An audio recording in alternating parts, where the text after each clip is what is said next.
Good evening and welcome to this Saturday's final edition of Yes 101's Visual Radio. For the Newsfirst team, I'm Karuni Karunaratna. Let's start off with your top stories for this evening. Newsfirst headline. Draft constitution for the Sri Lanka Cricket Board presented to the President. Official creditor committee to convene next week. President announces. Indian Minister of External Affairs to visit Sri Lanka on 20th June. In news overseas, Israel's targeting of Gaza schools, eroding foundation for societal growth, says UN Coordination Office. And in sports, Sri Lankan athletes shine bright at Asian Throwing Championships. On to your lead story this evening, the draft constitution prepared by the Judge Chitra Siri Committee for the Sri Lanka Cricket Board was presented to President Ranil Wickremesinghe at the Presidential Secretariat today. The draft was handed over to President Ranil Wickremesinghe by the committee chairman, retired Supreme Court Judge K.T. Chitra Siri, accompanied by other committee members. To address the challenges faced by Sri Lanka cricket and provide appropriate recommendations, a cabinet subcommittee was appointed on the 6th of November 2023.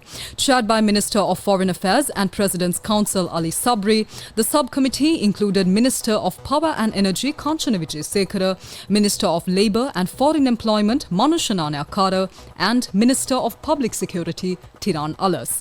Following extensive discussions with stakeholders involved in cricket, the subcommittee presented its report to the Cabinet on the 8th of January 2024.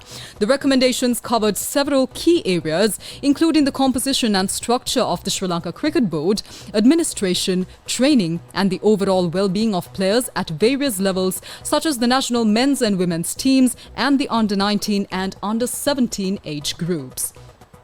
Emphasis was placed on promoting good governance, transparency, professionalism and accountability within Sri Lanka cricket. Additionally, proposals were made to reform the nutritional framework of Sri Lankan cricket across school, district, provincial and community levels, focusing on merit, equality and fairness.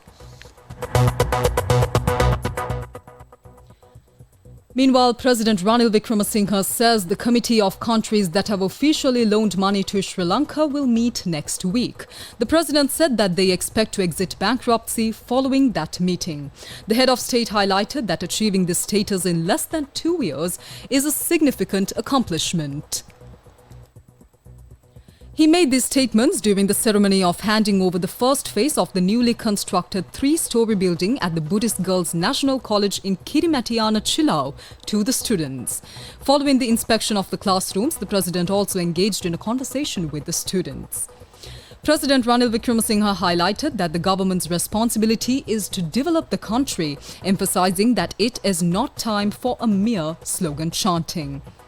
He stated that to achieve development, a new path must be taken and that everyone should support the government's program for the necessary economic transformation and rapid progress. The president also mentioned that the government plans to restart the economic zone in Madampe and develop the area into a hub of tourism, economic activity and information technology.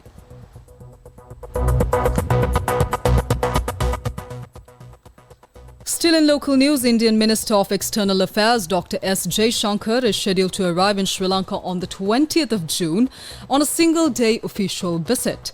During the visit, the minister is set to meet Sri Lankan President Ranil Wickremesinghe, Prime Minister Dinesh Gunawardena and Foreign Minister, President's Counsel Ali Sabri. Let's now take a look at international news. International news. Now, more than 76% of schools in Gaza require full reconstruction or major rehabilitation to be functional following Israel's months-long onslaught, according to a new assessment shared by the UN Office for the Coordination of Humanitarian Affairs. Based on satellite imagery collected in May, the new education cluster assessment highlights a continuous spike in the direct targeting of schools in the besieged and bombarded territory. It adds that Of the school buildings used as shelters for displaced people in Gaza, 69% have been directly hit or damaged in attacks, and more than 96% of the schools have been directly attacked. 296 in total were located in areas subject to Israeli military evacuation orders.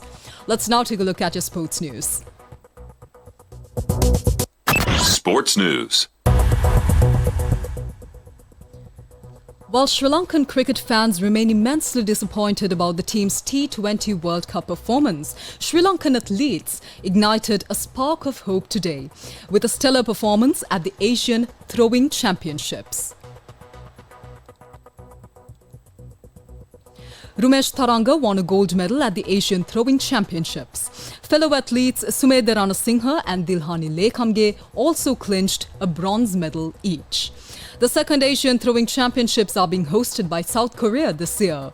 Rumesh Tharanga's performance was 85.45 meters, which is a Sri Lankan record as well as a tournament record. However, he missed the Olympic bid by 5 centimeters, as the Olympic qualification standard is 85.5 meters. Meanwhile, Sri Lanka's Sumedha Ranasinghe won the bronze medal in his event. His performance was 77.57 meters. In addition, athlete Dilhani Lekhamge won the bronze medal in the women's javelin throw event with a performance of 57.94 meters. And that's a wrap of this edition of Yes 101's Visual Radio. For the Newsfirst team, I'm Tharuni Karunaratne. Thank you for watching. Take care. Good night.